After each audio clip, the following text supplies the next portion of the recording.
Salut à tous, c'est Skies. On se retrouve pour une nouvelle vidéo. Donc on va tout simplement déballer la Traxxas 4 Tech. On est sur un modèle donc 3S en brochette de base. On va passer tout ça en brushless. On verra ça sur la deuxième partie de la vidéo. Comme on voit donc c'est un modèle 4 Tech 3.0, brochette XL5 et le moteur 12T. Contenu de la boîte XL5, Titan 12T. Donc on est sur la radio TQ, c'est pas TQI. Donc j'ai pris le modèle en rouge. Pour ce qui est du kit LED, j'ai juste pris les LED avant parce que les LED arrière n'étaient pas disponibles. Et que le kit Traxxas officiel non plus n'était pas disponible, donc j'ai pris ce qu'il y avait. Donc voilà, on va passer à l'unboxing.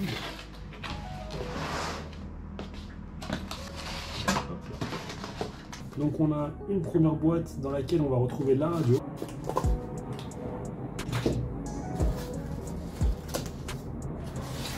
Donc TQI classique, c'est ce qu'on retrouvera sur des Slash, No Ultimate et d'autres modèles.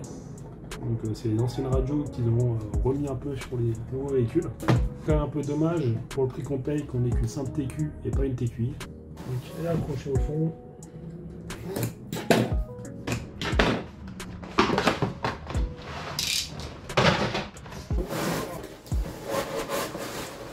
En premier lieu, on va regarder la notice.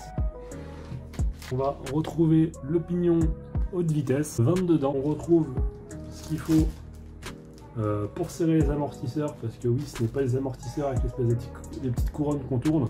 Les notices avec vue éclatée du véhicule et toutes les référencements de pièces. Et ainsi que ces petits outils, mais ça...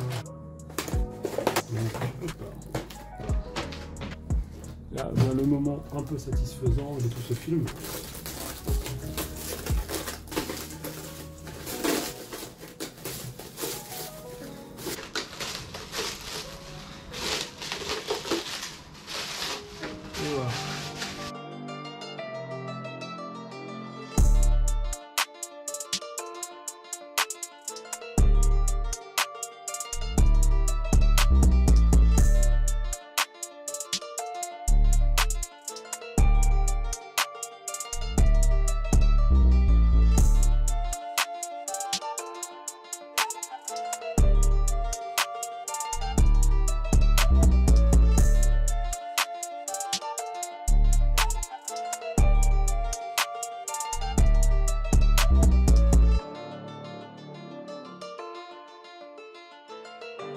J'avais quelques doutes en rouge, je l'avoue dans le gris, PCM avec que du rouge dans l'immédiat, mais bouton à l'avant, on soulève, un petit bouton à l'arrière, on soulève.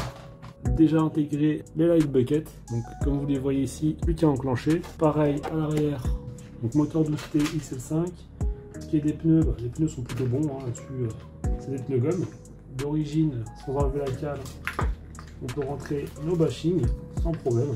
On a la lame à l'avant qui sera bien pour la tenue de route. Je vais le passer en palonnier direct parce que ces palonniers là, j'ai pas confiance, ces petits palonniers avec le ressort bizarre. Au-dessous du véhicule, on est sur un châssis plat. Donc j'ai le choix. Vélinéon, on reste sur du Traxxas, mais seulement 3500 kV. Mais je pense qu'on va plutôt partir sur ce petit connect 50 ampères. Bon, c'est pas énorme, mais 50 ampères ça suffira pour du petit speedrun. Donc on est sur un 5400 kV en 3S avec un pignon de 22. Et plus tard, c'est mon projet que j'ai avec, l'améliorer pour pouvoir y passer un 42-74. Donc, attendez, c'est là. 42-74 en 2200 kV en 6S. C'est mon projet, mais on verra s'il sera envisageable. Donc pourquoi cet achat? Simplement parce que j'ai pu me procurer une TT02 d'occasion, hein, parce que j'avais pas acheté ce truc à neuf, je savais pas ce que ça valait à peu près. Donc là, malheureusement, la personne a mis des options GPM. On connaît GPM, on sait ce que ça vaut. Preuve de ce que ça vaut, premier run, on a cassé l'espèce de billette en métal. Donc j'ai recommandé les fusées d'origine parce que GPM, on sait, c'est de la merde. Mais niveau pièces, etc., c'est ce qui m'embête un peu. C'est comme problème là-dessus parce que j'ai MRC qui est juste à côté. Donc au pire des cas, je vais chez MRC.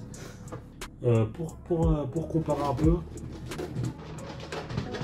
donc on a une Vendetta 1/8 et on a donc la Stingray 1.10 et une 1.10 classique. Donc elle se situe entre les deux.